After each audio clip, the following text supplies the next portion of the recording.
Madame, mademoiselle, monsieur, bonjour. La caméra nous regarde.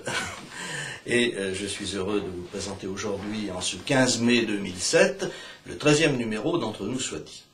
Ce 13e numéro va nous permettre de vérifier si nous sommes ou si nous ne sommes pas des nuls. En tout cas, c'est le terme qu'a choisi Jacques Marseille, qui est notre invité aujourd'hui, pour nous inviter à voter intelligemment. Il a donc publié aux éditions Perrin Les bons chiffres pour voter nul en 2007. C'est un ouvrage passionnant qui nous permet de vérifier d'une part si l'ensemble des problèmes économiques et sociaux sont bien compris par ceux qui nous gouvernent, à la lumière des décisions qu'ils prennent ou qu'ils vont prendre, et d'autre part, pour savoir si nous-mêmes, nous avons bien compris les enjeux de toutes ces élections. Jacques Marseille, bonjour. Bonjour. Très heureux de vous accueillir. Vous êtes professeur à la Sorbonne et vous êtes également écrivain, un écrivain très connu, et j'allais dire un écrivain vulgarisateur, ce qui est dans ma bouche un grand compliment, parce que l'écrivain vulgarisateur, c'est celui qui ne reste pas dans sa chapelle en gardant pour lui ses connaissances, mais qui essaye au contraire de les faire partager à tout le monde, et notamment aux électeurs, que nous sommes tous, en tout cas nous sommes tous appelés à être des électeurs. Donc nous avons été appelés à voter pour l'élection présidentielle qui vient de se terminer. Nous avons 2 autres tours de scrutin à envisager, c'est-à-dire les élections législatives qui auront lieu au mois de juin prochain. Et la première question que je vais vous poser, bien sûr, puisque le titre de votre ouvrage nous y invite, est-ce que nous avons voté nul? Non, je ne crois pas. Le premier élément qu'on peut prendre en compte, c'est qu'on a eu un taux de participation à ces élections qui est très important. Si on prend au sens littéral du livre, du titre, nul, le pourcentage de vote blanc est très faible, 4-5%. Donc et si on prend tous les prévisions les plus pessimistes que l'on faisait sur est-ce que Jean-Marie Le Pen va se retrouver une nouvelle fois au 2e tour, on entendait ça plusieurs mois avant les élections, est-ce que les extrêmes vont fausser les jeux, est-ce que les multiples candidatures, celles de José Bové, d'Olivier Besancenot, vont encore une fois donner une image de la France éclatée et rejetant les programmes de gouvernement, on va dire. Eh bien, je crois que les Français, alors qu'on s'y attendait pas, d'une certaine manière, puisque depuis 2002, ils avaient voté non à tout. Ils avaient voté non régional, ils avaient voté non à l'Europe. Là, ils ont voté pour quelque chose. Et je crois que ce qui ressort le plus de cette élection, c'est que, pour la première fois depuis bien longtemps, les Français ont voté pour. C'est-à-dire qu'ils ont voté en pleine connaissance de cause par rapport à des programmes et à des projets de société.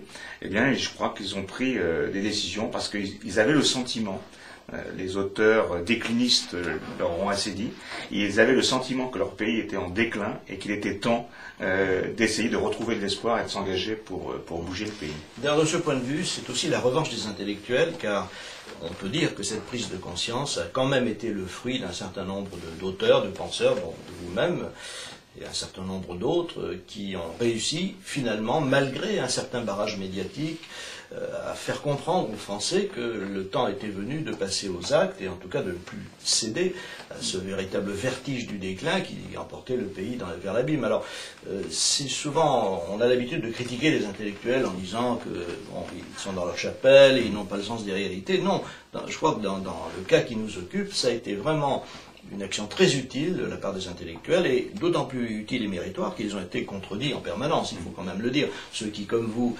avaient l'ambition, réussie d'ailleurs, de présenter un tableau aussi proche que possible de la réalité, ont eu affaire à des tas de gens qui leur expliquaient pas du tout, monsieur, vous êtes un pessimiste, ou vous racontez des histoires, vous savez très bien que nous avons le meilleur système du monde. Donc, actuellement, les Français ne l'ont pas cru. Voilà, donc on me disait souvent, comme vous venez de me dire, attendez, dans les médias, on dit c'est pas possible, c'est pas vrai, le modèle français c'est formidable, la santé, on a le meilleur système de santé du monde, l'éducation ça va.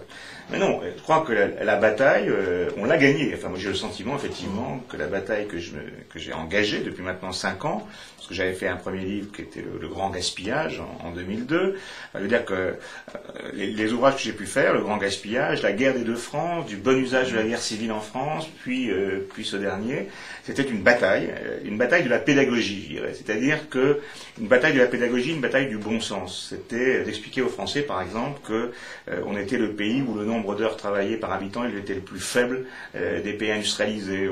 J'aurais expliqué que malgré le fait que nous consacrions beaucoup d'argent au système éducatif, 100 000 jeunes sortaient de ce système sans aucune formation, ce qui est un gâchis absolument phénoménal. J'aurais expliqué que c'est pas parce que nous avions une dépense publique plus importante que les autres que nous avions un service public plus efficace. Donc je pense que cette bataille, les experts aujourd'hui, ceux qui analysent les résultats, disent finalement que la force de Nicolas Sarkozy, ça a été de rassembler les droites sur une forme de bataille qu'il a gagnée, c'est-à-dire une bataille intellectuelle. On a souvent cité Gramsci d'ailleurs pour expliquer ça. C'est-à-dire que la bataille des idées, elle a été gagnée par un travail qui a demandé 5 ans de manière. Et cette bataille des idées, ça a été de montrer qu'il n'y avait pas d'antinomie entre droite et sociale, qu'il n'y avait pas de lien évident entre gauche et peuple, entre gauche et progrès. Eh bien, il a fallu 5 ans pour gagner cette bataille, et cette bataille a été gagnée. Alors, on espère tous, bien sûr, qu'elle sera vraiment gagnée. Mais en tous les cas, le premier assaut a été victorieux. Et c'est très important, car c'est la première fois depuis 1945 qu'une bataille électorale se traduit, non pas par une victoire de la droite, c'était déjà arrivé, mais ça n'était pas arrivé sur un programme aussi clair et aussi net. On peut citer des chambres comme celles qui ont suivi les événements de mai 68, où il y avait une domination écrasante de, je crois que ça s'appelait l'UDR à l'époque, enfin, le parti gaulliste. Mais enfin, ça s'était fait en réaction contre la chienlit, mais point final. Et là, pendant ces 5 années, progressivement d'ailleurs, car il y a eu une montée en puissance, on a vu les idées progresser, et ce sont ces idées que les électeurs ont choisies. Alors Sarkozy a eu l'intelligence et la malice peut-être aussi de chevaucher ce destrier. Maintenant, nous arrivons à l'heure de vérité, une fois que les élections législatives seront passées et qu'ils lui auront vraisemblablement donné la majorité qui est nécessaire. On va voir si les réalisations suivent. Là, quel va être le rôle des intellectuels? Est-ce que vous allez redevenir critique? Est-ce que vous avez déjà fourbi vos armes? Non, je crois que notre rôle, ça sera si besoin était, d'empêcher Nicolas Sarkozy de devenir un nouveau Jacques Chirac, ce qui serait une catastrophe pour ce pays. Donc, c'est-à-dire de lui rappeler, par exemple, j'ai fait un papier qui va sortir demain dans Le Point, et qui s'appelle, le titre est un peu bien sûr vulgaire, mais enfin prenons Sarko fais-le, qui prend 3 exemples. L'exemple du service minimum en cas de grève dans les transports publics, les régimes spéciaux de retraite et la diminution par 2 du nombre de fonctionnaires partant à la retraite. Comme aujourd'hui, on entend déjà un peu susurrer que au nom de l'ouverture, au nom d'éviter un nouveau 3e tour social, qu'il faudrait mieux différer, attendre, j'ai dit non. J'ai dit même si effectivement, si on prend le service minimum en cas de grève, si on prend les régimes spéciaux, qui effectivement c'est pas ça qui va résoudre les problèmes de la France, ça pourrait apparaître comme des enjeux qui ne sont pas considérables, c'est pourtant des enjeux symboliques absolument extraordinaires. J'envoie d'exemple aussi quand je lis ce matin par exemple que le patron d'AXA, Henri de Castres, qui est un des patrons les mieux payés de France, a décidé de renoncer à ses stock options. Enfin, du moins, à en avoir davantage. Hein. Il va déjà dans un sens très intéressant. J'avais proposé moi-même à Nicolas Sarkozy de mettre un terme à ces golden parachutes. Eh bien, je crois que là encore, c'est quelque chose qui est symbolique. Dans le livre, je montre que si on supprimait toutes les rémunérations et les stock options de tous les patrons des mieux payés de France, ça permettrait de distribuer environ 30 € pour une fois pour toutes aux Français les plus pauvres. Donc c'est une mesure évidemment, c'est un peu ça les chiffres symboliques, mais les symboles jouent un très grand rôle dans l'histoire. Qu'effectivement les symboles représentent 90% de la politique et les faits une dizaine de pourcents. Alors précisément, ça m'a rappelé votre titre que j'ignorais, vous me l'appelez, c'est un scoop. Sarko fais-le, c'est ça. Ça va s'appeler Sarko fais-le. Sarko fais-le. Alors ça me rappelle le titre qu'avait adopté, vous vous en souvenez, Nicolas Bavray, Jean-Pierre fera rien. Oui. Alors, effectivement. Pas rien. Alors, donc là, vous n'êtes pas dans une attitude de prévision négative, mais c'est plutôt à titre préventif que vous invitez le nouveau président de la République à agir. C'est ça, notre rôle, l'intellectuel ou des gens qui poursuivront le travail que l'on a mené, ça sera d'être vigilant, c'est-à-dire de rappeler que pour bouger ce pays, il y a des choses à faire et que surtout, il ne faudrait pas que les Français c'est un peuple politique, c'est un peuple qui adore la politique, et là, il a fait un acte de foi de telle manière. Il a repris confiance en politique, enfin, il a repris espoir, en se disant, peut-être que cette fois-ci, ça va bouger, peut-être que, ça c'est intéressant, on va essayer une droite qui s'affirme de droite. C'est la première fois, depuis peut-être 30 ou 40 ans, peut-être même plus, que un homme de droite dans ce pays dit je n'ai pas à m'excuser de ne pas être de gauche. Je suis de droite et je n'ai aucun complexe à le dire. Je suis contre la repentance. Et être de droite, c'est un héritage que j'incarne et que j'assume. C'est une forme de courage, je devais dire. Certains ont même dit que, alors qu'il avait gagné, les sondages le démontraient dès le lendemain du grand débat, avait gagné ce débat et que finalement son élection était quasi assurée, puisque les sondages le favorisent, qu'il est, 2 jours avant les élections, dit qu'il assumait Racaille, il assumait Karcher, et il assurait en finir avec 68, certains ont dit mais c'est de l'inconscience, alors que l'élection est gagnée, d'en remettre, excusez-moi l'expression, une couche sur ce terrain. Et il l'a fait. Et je pense que c'est une forme de courage et surtout de lucidité politique, c'est-à-dire qu'il a compris que le pays en avait assez du prêt-à-penser qu'il avait un peu gangréné depuis. Alors nous verrons à l'usage, et nous n'avons pas longtemps à attendre pour vérifier si ces intentions qu'il a exprimées seront suivies des faits. Il faut, à mon avis, apporter quelques bémols d'entrée de jeu, non pas pour être par définition pessimiste, mais parce qu'il y a quelques signes qui sont malgré tout inquiétants et qui justifient d'ailleurs l'article que vous allez publier demain. Le premier de ces signes, c'est quand même que, vous avez parlé de repentance, il a cru opportun d'aller célébrer une forme de repentance dans le jardin du Luxembourg à propos de la commémoration de l'abolition de l'esclavage. Peut-être aurait-il pu s'en dispenser.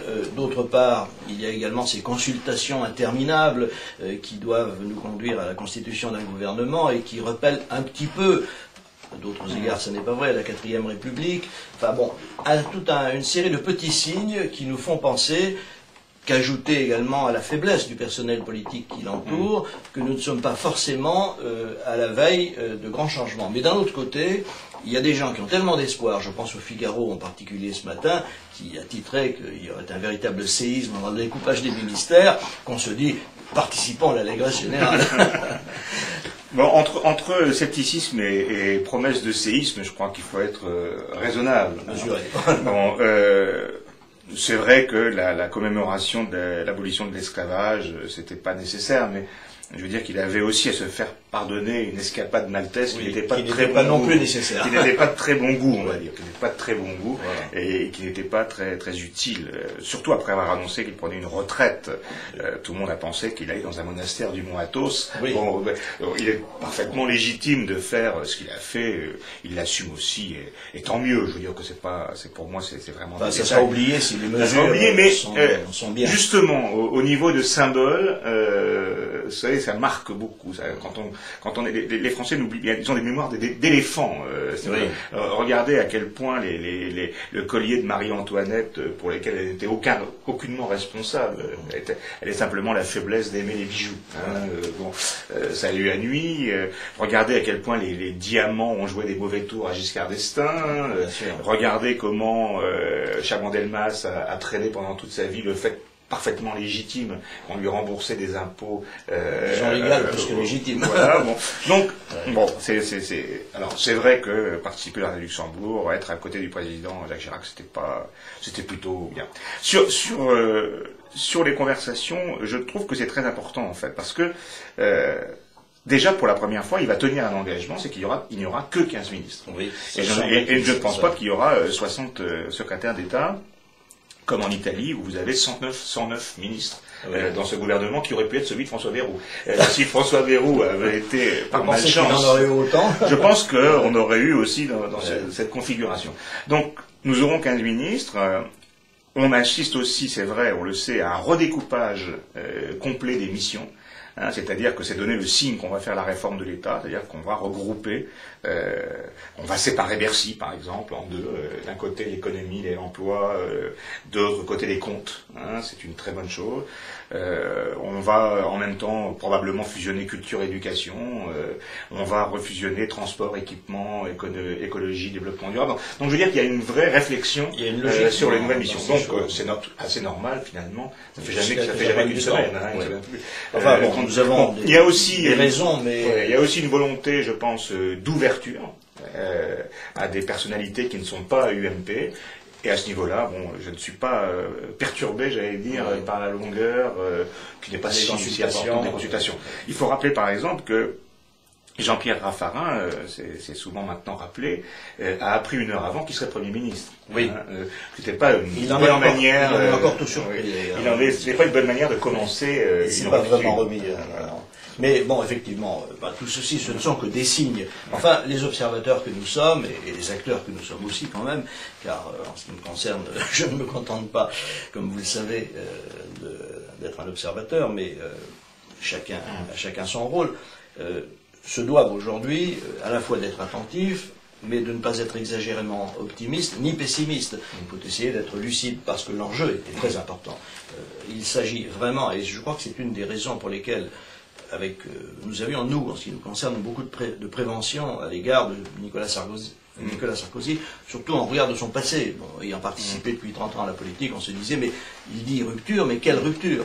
Mais finalement, nous avons considéré qu'il était quand même plus sage de voter pour lui et lui donner sa chance, parce que c'était quand même plus logique. Mais on doit quand même se poser une question, et je vous avoue que je n'ai pas la réponse, en tout cas si j'en ai une, elle est négative. Pensez-vous que des gens qui, toute leur vie, je ne parle pas spécialement de lui d'ailleurs, parce que lui s'est engagé dans une espèce de croisade, on verra bien. Mais tous ceux qui sont autour de lui, qui sont appelés à devenir ses ministres, toute leur vie, ils ont fait la même chose, c'est-à-dire rien. Donc, est-ce que vous croyez que ces gens sont capables psychologiquement de passer de l'autre côté? Il va falloir les transcender. C'est vrai que c'est un enjeu et qu'on a été tellement habitué à 25 ans d'immobilisme qu'on se pose... que la question que vous posez est parfaitement légitime. Bon, je crois qu'il y a plusieurs nouveautés. Tout d'abord, on est entré avec l'élection de Nicolas Sarkozy, avec le quinquennat, avec les élections législatives qui suivent, dans un... Bon, c'est pas encore le nom, n'est pas encore là, mais dans un véritable régime présidentiel. C'est-à-dire qu'on sait bien que Nicolas Sarkozy ne sera pas ce président type Jacques Chirac ou François Mitterrand, prenant soi-disant de la hauteur pour rassembler les Français et laissant les affaires gérées par un Premier ministre. Le vrai Premier ministre, on sait bien, ça sera Nicolas Sarkozy. On sait bien que les ministres seront plutôt des secrétaires d'État à l'américaine que des ministres responsables de ce qu'ils font. On sait très bien que Nicolas Sarkozy est le chef d'équipe. Je crois que certains l'ont regretté. Moi, je l'ai pas regretté.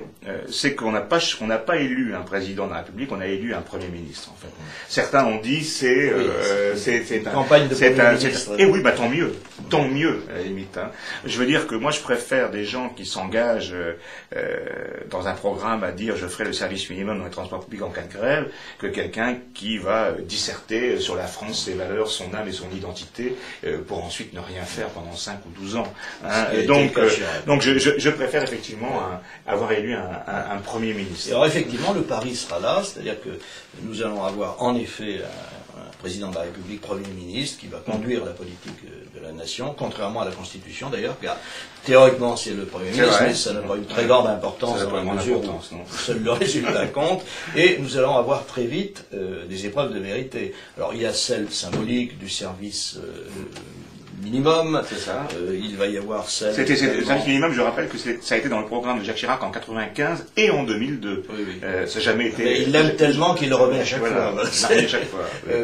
Mais effectivement, ça n'a jamais été fait et nous allons avoir aussi très vite des choix budgétaires. Alors c'est là qu'on retrouve votre livre. Je rappelle encore une fois le titre.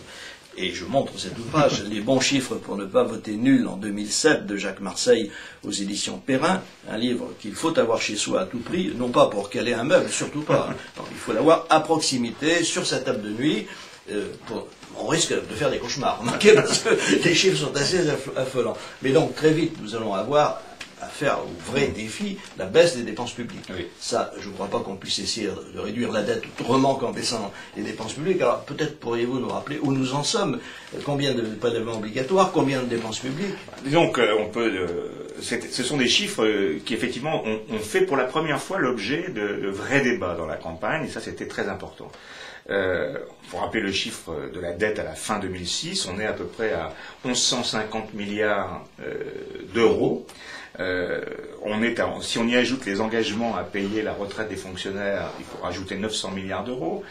Si on y ajoute quelques régimes spéciaux qui traînent, on ajoute encore 300-400 milliards d'euros. Donc on est à 2500 milliards d'euros. Enfin, disons, même si on prend que le chiffre, pour l'instant, des engagements à payer hors retraite des fonctionnaires, 1150, il faut rappeler simplement ce chiffre, c'est que les intérêts de cette dette représentent l'équivalent du montant de l'impôt sur le revenu. Et donc, à peu près 40 à 50 milliards d'euros. C'est-à-dire que depuis 25 ans, nous avons voté un budget en déficit, systématiquement. Alors, certains m'ont dit dans les débats, mais attendez, regardez les États-Unis, regardez la Belgique, regardez le Japon, même l'Allemagne, la dette est plus élevée que chez nous. Donc, le montant de cette dette n'est pas si catastrophique. C'est oublier que nous sommes le seul pays industrialisé à avoir vu cette dette augmenter depuis 25 ans de manière continue. Et, par exemple, c'est vrai que la Belgique est à 100% de son PIB en dette, nous, 65%, mais la Belgique était à 142% il y a 10 ans. On dit les États-Unis ont une dette, certes, mais les États-Unis ont l'engagement à payer la retraite des fonctionnaires qui sont compris dans cette dette, et surtout, ils ont une telle croissance que cette dette est cyclique, c'est-à-dire qu'on a des poussées de dette aux États-Unis, mais on a des fortes chutes de dette. Nous, c'est un trait continu qui, depuis 15 ou 25 ans, fait que notre dette n'a jamais diminué. Sous la présidence sous la dernière gouvernement de Jacques Chirac, 2002-2006, j'avais calculé que la dette s'était accrue de 2000 euros par seconde en France dans les 5 dernières années. C'est vertigineux. C'est vertigineux parce que finalement, et ça, pour les Français, ça a été un choix, ils en ont pris conscience, c'est l'avenir de leurs enfants qui est sacrifié en fait.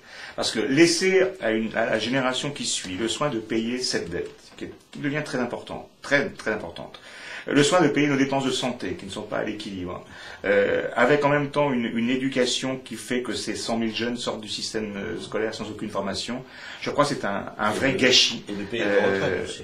Et le problème des retraites qui n'est pas effectivement réglé. Donc je pense qu'on a fortement hypothéqué l'avenir de notre jeunesse. Je crois que c'est un Chinois, c'est Éric Orsena qui a pourtant été le conseiller, le porte-plume, non, qui a été le porte-plume de Ségolène Royal, mais qui est quelqu'un qui est d'une lucidité extraordinaire. Il raconte comme ça dans un de ses ouvrages qu'un Chinois lui dit « Mais pourquoi vous n'aimez pas vos enfants en France? Pourquoi vous détestez autant vos enfants ?» Alors Éric Orsena est très surpris, il dit « Ah, mais pourquoi vous dites ça ?» Et le Chinois lui répond « Un pays qui fait autant de dettes est un pays qui n'aime pas ses enfants. » Et je crois que c'était effectivement la bonne formule. Alors, nous sommes à 54% de dépenses publiques, nous sommes à 44% de prélèvements obligatoires, la différence étant évidemment la dette, oui. Enfin le déficit qui alimente la dette. Oui. Et il y a une comparaison que j'ai souvent été amené à faire, c'est la comparaison avec l'Allemagne. L'Allemagne n'est ni un pays sous-développé, ni un pays sans système social, c'est notre principal client, c'est notre principal fournisseur. Il a 8 points, un peu moins de 8 points de prélèvements obligatoires et de dépenses publiques d'ailleurs, en moins que nous. Si ces 8 points étaient en notre faveur, si nous arrivions à nous mettre au niveau de l'Allemagne, eh bien nous pourrions pratiquement supprimer la TVA et l'impôt sur le revenu. Ah, c'est sûr. C'est absolument extraordinaire. Si nous avions cette différence, ça représenterait un peu plus de 100 à 120 milliards d'euros, et 2 fois le montant de l'impôt sur le revenu. C'est aussi un pouvoir d'achat de 3 500 à 4 000 euros par an qui pourrait être distribué aux Français. Ce serait formidable parce que dans le même temps, nous aurions en théorie une baisse des prix de 20%, puisque si on supprimait la TVA à 19,6% de moins, et bien entendu, nous pourrions ne plus payer d'impôt sur le revenu, ce qui serait évidemment très confortable. Mais enfin, tout ça pour dire que ça donne malgré tout une image de la dérive française depuis 30 ans, car l'Allemagne a eu en plus à digérer l'Allemagne de l'Est, ce qui est pratiquement fait maintenant, c'est ça qui alourdissait la dette de l'Allemagne, mais alors maintenant, nous sommes vraiment dans une situation où nous devons impérativement faire face. Alors, il nous reste 2-3 minutes avant de conclure la première partie. Compte tenu de l'importance de ce que vous venez de dire et du caractère massif de cette dette, combien de temps, d'après vous, faudra-t-il pour qu'on arrive à peu près à refaire surface?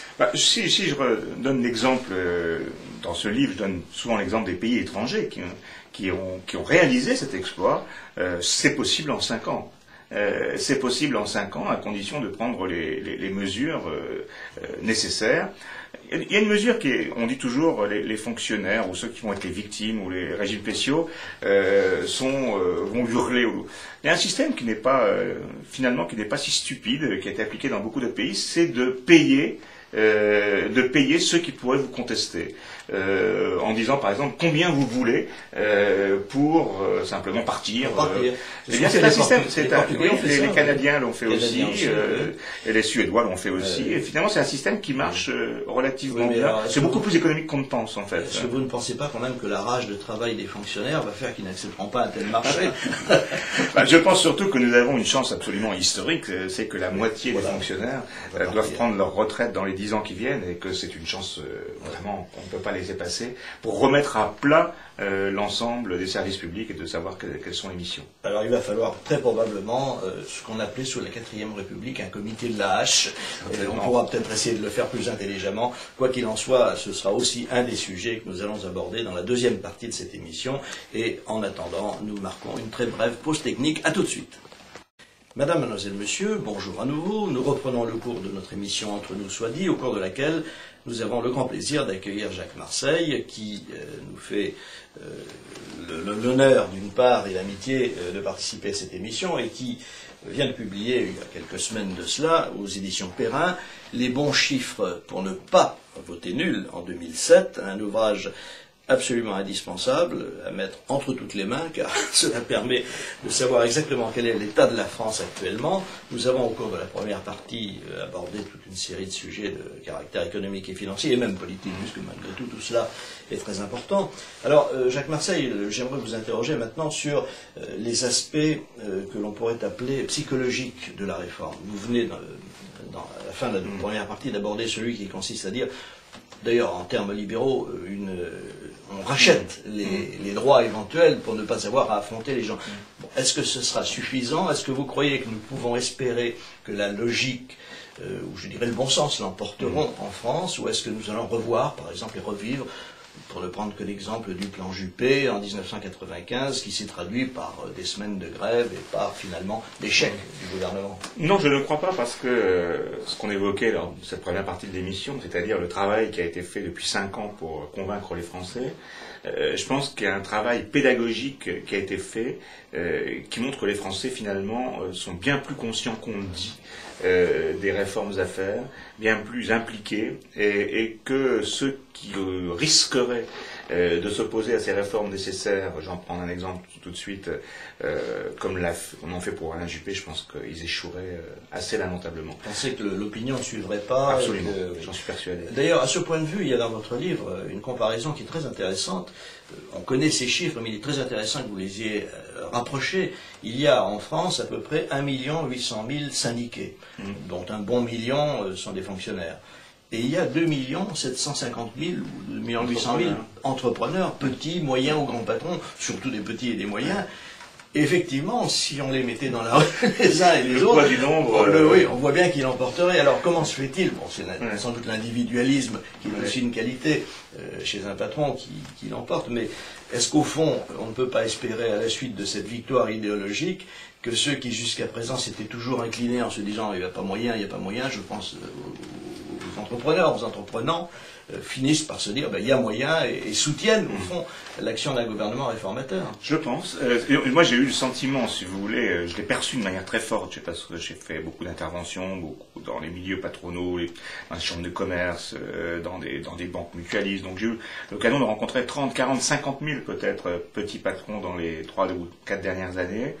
Je veux dire, si Ségolène Royal avait été élue, je ne sais pas ce qui serait passé, mais ces gens-là étaient prêts à tout, et surtout vraiment à faire la grève, hein, mais eux, ils étaient prêts à faire la grève de l'activité.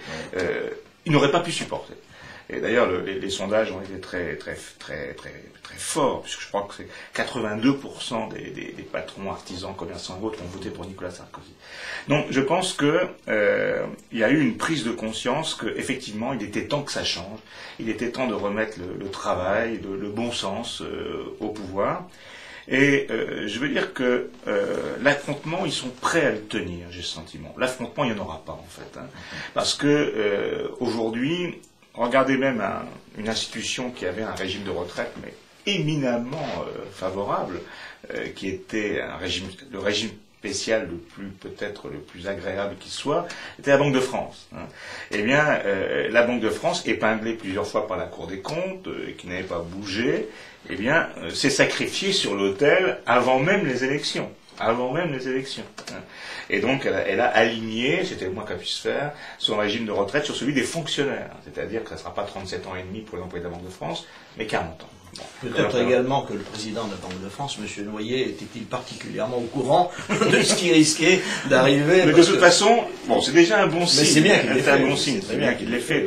Donc je pense que aujourd'hui, ce n'est plus tenable. Je veux dire que moi, j'ai participé à cette bataille avec des dossiers sur les retraites, de démontrer aux Français que finalement ces régimes spéciaux se faisaient à leur détriment, que c'était les Français les plus modestes, en fait, qui cotisaient le plus pour toucher le moins. J'ai même fait un calcul qui est assez effrayant. Si on prend une ouvrière, parce que c'est l'exemple le plus caricatural, si on regarde ce qu'elle a versé pendant toute sa vie, est-ce que son employeur a versé pour elle? Parce qu'on oublie toujours que dans les charges patronales, c'est en fait un salaire indirect versé, différé au travailleur.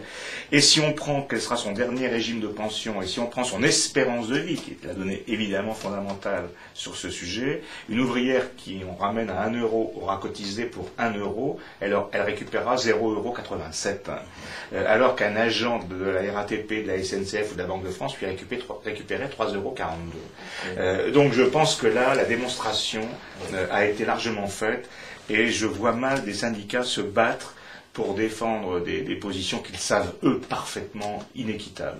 Donc, surtout que les gens le savent. Les gens le savent. Et donc, alors, pour reprendre votre exemple d'Alain Juppé tout à l'heure, en 1995, quand Alain Juppé s'attaque aux régimes spéciaux, personne ne sait ce que ça veut dire à l'époque, les régimes spéciaux. C'est un peu comme la réforme du contrat de travail par Dominique de Villepin. Le CPE, quand vous ne préparez pas les choses, quand la pédagogie n'a pas été assurée, quand l'opinion n'a pas été convaincue, eh bien, vous ne pouvez pas passer en force. Aujourd'hui, il n'est pas question de passer en force. La raison pour laquelle Nicolas Sarkozy ou celui qui sera chargé de négocier ce dossier passerait en force. Il y aura du dialogue, mais la bataille de l'opinion a été gagnée. Et c'est là, je veux dire, que le travail qui a été fait, effectivement, que vous rappeliez pendant ces 5 à 6 dernières années, la grande bataille qu'il faut gagner pour faire des réformes, c'est la bataille de l'opinion. Et cette bataille a été, je pense, gagnée. Alors, le tout est que l'opinion ne se retourne pas dans l'autre sens, non pas sur le fond, parce que là, je crois que les victoires de fond restent, mais sur la forme, et en particulier par une sorte de défiance qui pourrait venir si les promesses n'étaient pas tenues.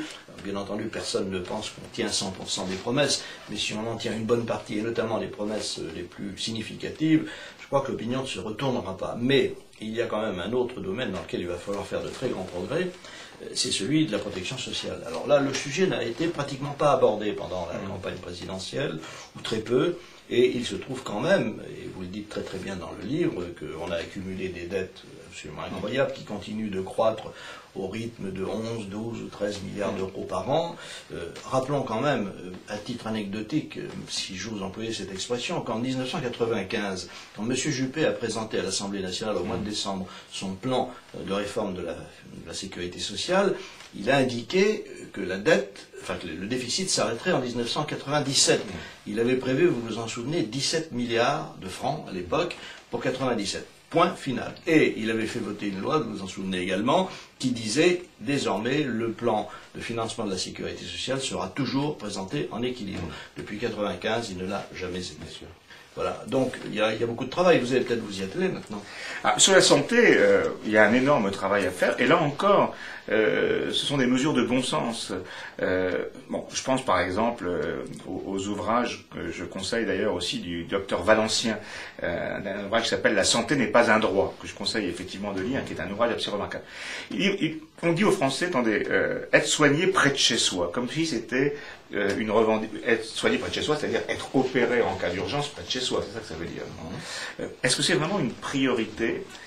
Il montre par exemple que 90% des gens qui sont opérés en urgence auraient pu l'être 3, 4 jours, une semaine après. Donc en fait, il n'y a aucune urgence. Donc on a le temps. Donc on a le temps. Il montre que le coût d'un hélicoptère, c'est de 2000 € l'heure. Et qu'il est bien plus raisonnable. Il montre également lui, comme grand spécialiste international de l'opération du cancer de la prostate, qu'il faut avoir opéré au moins 50 ou 100 fois cette même opération pour être vraiment le meilleur qu'on puisse imaginer pour faire cette opération. Quel est le sens de maintenir dans une petite ville de 30 000 habitants un hôpital avec tous les équipements les plus sophistiqués, avec des chirurgiens dont il dit que souvent ce sont des bouchers, largement connus des gens qui savent, alors qu'il serait bien plus intelligent de transporter en hélicoptère, si besoin est, sur des grandes plateformes hospitalières rationalisées. Voilà une économie considérable. Je prends un autre exemple. La Suède, qui a 10 millions d'habitants, a 18 maternités seulement. Parce qu'on estime qu'à moins de 450 accouchements par an, l'accouchement est dangereux dans une maternité qui en fait moins. Mais qu'est-ce qui se passe? C'est quand une femme en Laponie ou dans le nord de la Suède doit accoucher, on prend l'hélicoptère pour la transporter. Savez-vous qu'en Île-de-France, même nombre d'habitants que la Suède, il y a 110 maternités pour la même population. Donc on voit l'ensemble des économies considérables que l'on pourrait faire en améliorant le système de santé et non pas en le dégradant comme ceux qui défendent leurs avantages acquis l'ont souvent dit. C'est effectivement très important, puisque l'hospitalisation, ça représente en gros la moitié de l'assurance maladie, et le problème que vous posez, c'est celui du redéploiement hospitalier, en fait, qui se heurte, et vous le savez mieux que personne, d'abord aux maires, qui sont les présidents des conseils d'administration, à l'opinion publique qui se dit qu'il est quand même plus agréable d'avoir un hôpital près de chez soi, parce qu'il y a aussi... Si on lui a démontré que c'est très dangereux, oui, elle va le comprendre. Et alors voilà, on a encore de la pédagogie à faire, et puis il y aura aussi, bien sûr, tout le problème du financement du personnel, car l'hôpital, c'est quand même 70% de frais de personnel.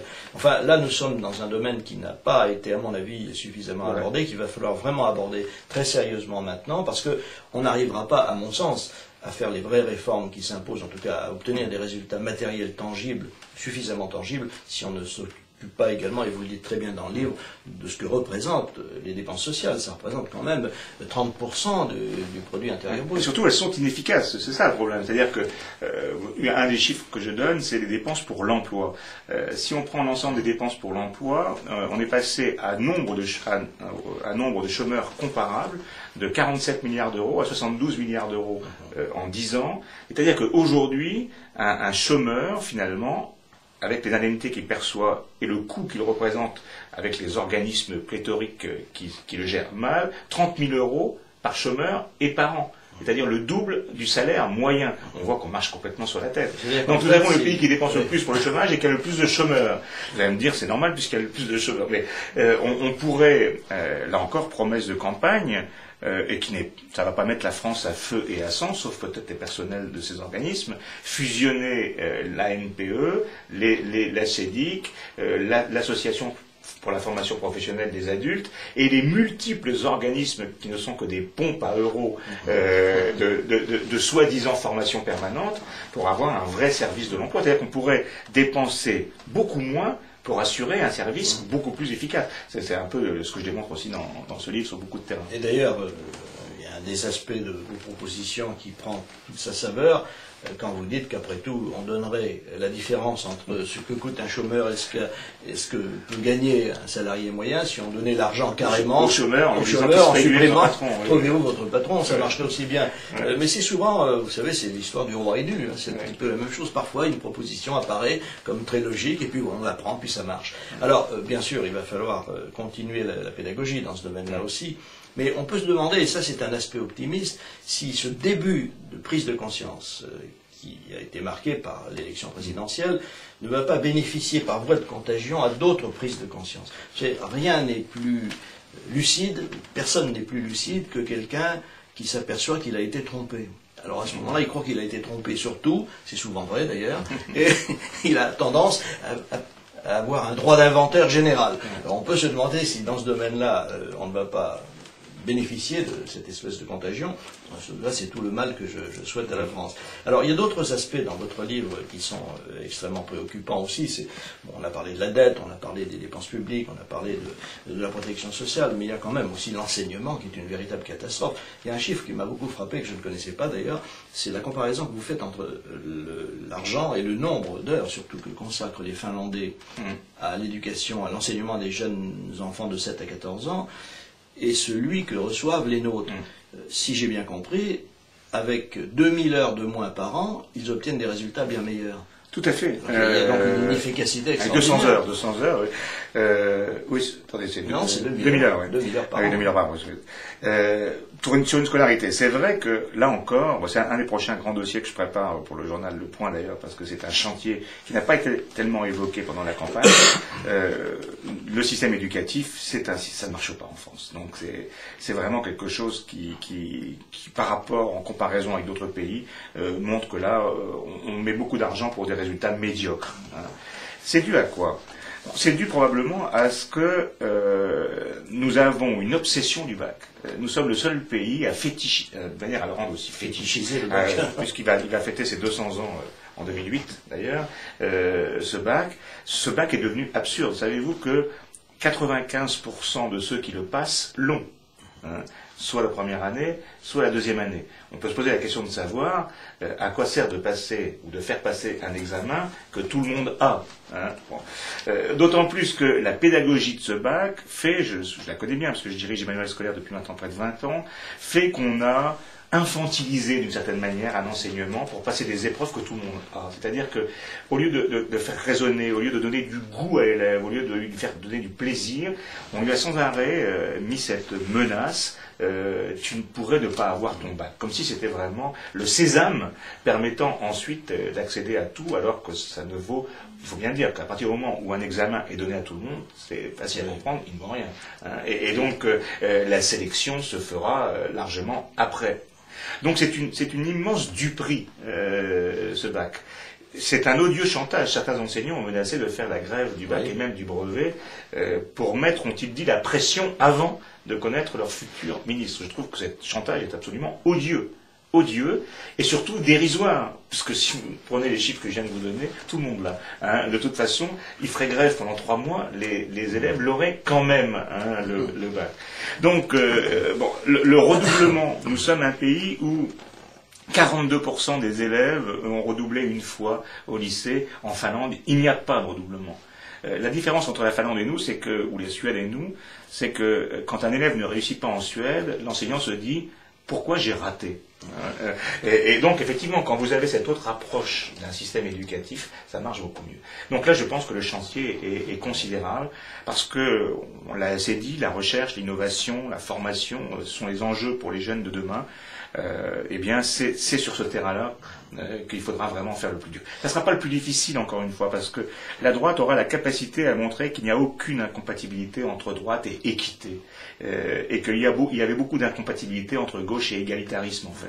Et donc, la droite a un boulevard devant elle pour montrer au peuple que finalement, avec des mesures de bon sens, c'est ce peuple qui bénéficiera des réformes. Alors, naturellement, cette réforme va se heurter comme de juste avec l'habitude qu'ont les enseignants de faire en sorte que le ministre se plie toujours à leur desiderata, Je me souviens que sous mes fenêtres, au temps où M. Allègre était ministre de l'Éducation nationale, défilaient des manifestants de cette noble corporation indiquant Allègre fumier, tu finiras en engrais, enfin vous voyez, ce genre de trucs très élevés comme slogan. Donc c'est assez effrayant. Et on voyait les figures de certains d'entre eux, on se disait, mais ils ont des enfants, dont ils doivent s'occuper, c'est inquiétant. Bon, ça c'est l'aspect le plus caricatural. Enfin, il va y avoir ça, et il va y avoir également le barrage de la presse de gauche, et des journalistes de gauche dans les journaux de droite, car il y en a beaucoup aussi. Et là, je crois qu'il va falloir faire preuve encore de beaucoup de détermination. Oui, mais juste une bataille qui, à mon avis, sera également gagnée, comme celle qu'on a gagnée progressivement, pour plusieurs raisons. Parce que, premièrement, les enseignants, ceux que vous citez, en fait, ne sont qu'une infime minorité, ne sont qu'une poignée. Comme mes 80 étudiants de Tolbiac qui ont tenté de faire grève ou d'occuper les locaux. Dérisoire.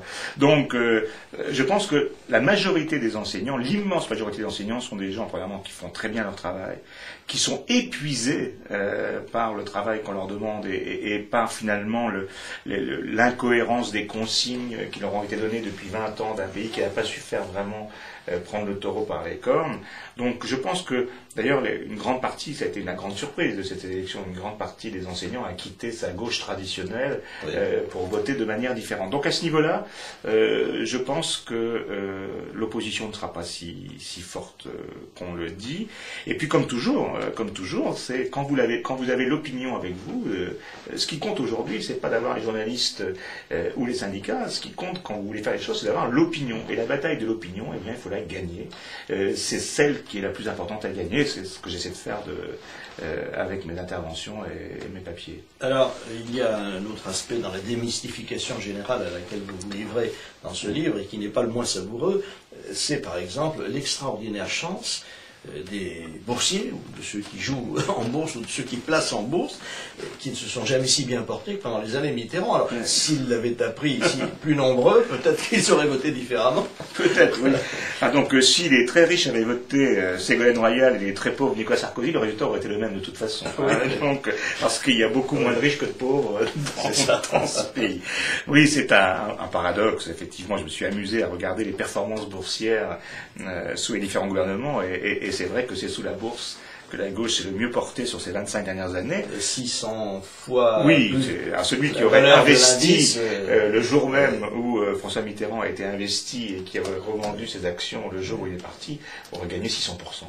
Donc, il est bien ce type. Oui, mais il est bien, à la limite, c'est vrai qu'il est bien, puisque je rappellerai quand même que les travailleurs ont d'abord été trahis par Mitterrand lui-même. C'est-à-dire que quand vous regardez, je voulais commencer le livre par là, c'est une des courbes qui est pour moi la plus importante de cet ouvrage, c'est la courbe du partage de la valeur ajoutée, ce qu'on appelle parmi les richesses produites tous les ans, quelle est la part qui va à ceux qui possèdent le capital et quelle est la part qui va à ceux qui travaillent. Eh bien, là où le décrochage a été le plus violent au détriment du travail, c'est sous François Mitterrand. C'est-à-dire que quand il arrive au gouvernement, pour faire court, la part du travail est de 70%, et la part du capital est de 30%. 5 ans après, la part du capital est à 40% et la part du travail est à 60%.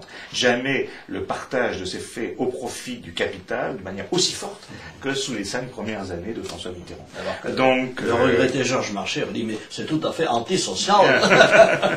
Et je pense que je les ai tellement rappelés, ces chiffres, je les ai tellement donnés, que finalement, la gauche, en fait, dans ses héritages ou dans les héritages qu'elle a invoqués, c'est vrai que ce qu'on a eu tous le sentiment qu'on a observé, c'est que la gauche a perdu totalement en race campagne la bataille des idées, en fait, et que finalement les Français ont choisi le parti qui leur semblait incarner le mouvement, c'est-à-dire Nicolas Sarkozy, et ils ont rejeté la personne qui semblait marquer le conservatisme, qui est le Parti socialiste. C'est assez intéressant de voir qu'aujourd'hui, la bataille entre le mouvement et le conservatisme, contrairement à ce qui a été dit autrefois, c'est la droite qui incarne le mouvement, a changé et c'est la gauche, le mouvement a changé de camp. On voit d'ailleurs dans les débats qui se déroule actuellement que les dirigeants du Parti socialiste sont fort gênés à définir une nouvelle stratégie. Eux-mêmes disent qu'ils en ont pris pour 10 ans. Hein. Oui. Donc eux-mêmes, ils savent très bien, ils ont parfaitement compris que la recomposition intellectuelle est une nécessité. D'ailleurs, on ne peut pas vivre dans un pays où il n'y aura pas une gauche qui joue son rôle, une social-démocratie qui joue son rôle. La droite a mis beaucoup de temps pour se reconstruire et pour présenter un projet cohérent. Un demi-siècle. Eh ben, oui, ben la gauche sait que... C'est tout le mal qu'on souhaite à la gauche, un demi-siècle. Voilà. Alors, autre écueil qui me paraît, cette fois-ci beaucoup plus profond, mais qui peut changer, c'est le nombre de Français qui se reconnaissent au sein de leur entreprise ou qui pensent que le marché est finalement la meilleure façon d'obtenir la prospérité. C'est un nombre extrêmement faible. Je crois même qu'on est les moins nombreux à croire au marché. Même les Chinois y croient beaucoup plus que nous. Et donc, est-ce que vous ne pensez pas qu'il va y avoir un obstacle dans les entreprises elles-mêmes ?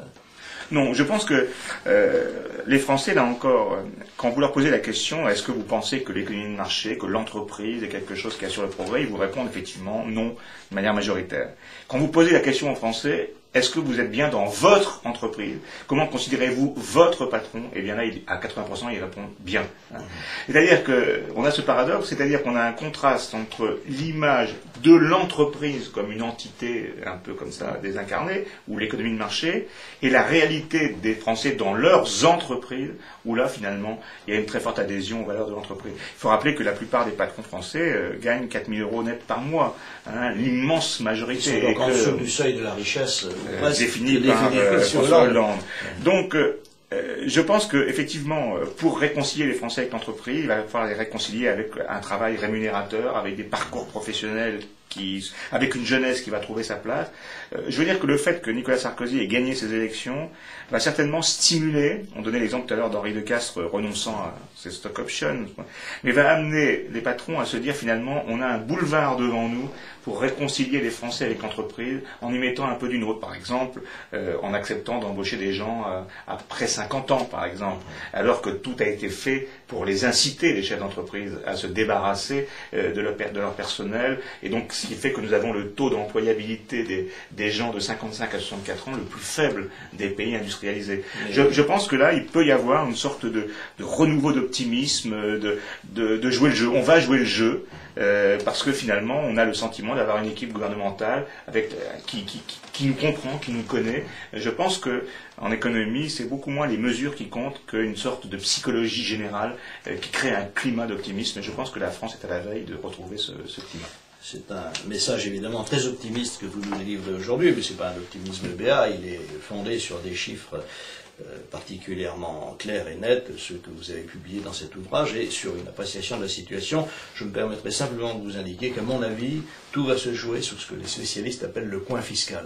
Oui. C'est-à-dire si on arrive à délivrer les entreprises et les salariés, et les non-salariés aussi, du véritable fardeau des prélèvements obligatoires, en tout cas de soulager une partie de ce fardeau, je crois qu'en effet les choses se passeront comme vous venez de le dire. Si en revanche ça se fait uniquement à la marge et d'une manière non sensible, à ce moment-là nous allons tout droit vers un échec. C'est évidemment ce que nous ne souhaitons pas. Nous souhaitons vivement que tout ceci se passe bien et qu'en particulier ce très beau travail de pédagogie que vous avez fait, de conviction que vous avez fait pendant toutes ces années, paye et se traduisent en résultats. En tout cas, une bonne occasion pour chacun de nos téléspectateurs de vérifier la réalité de tout cela, c'est de lire les bons chiffres pour ne pas voter nul en 2007. Il reste encore 2 scrutins, donc vous avez tout votre profit à faire de cet ouvrage.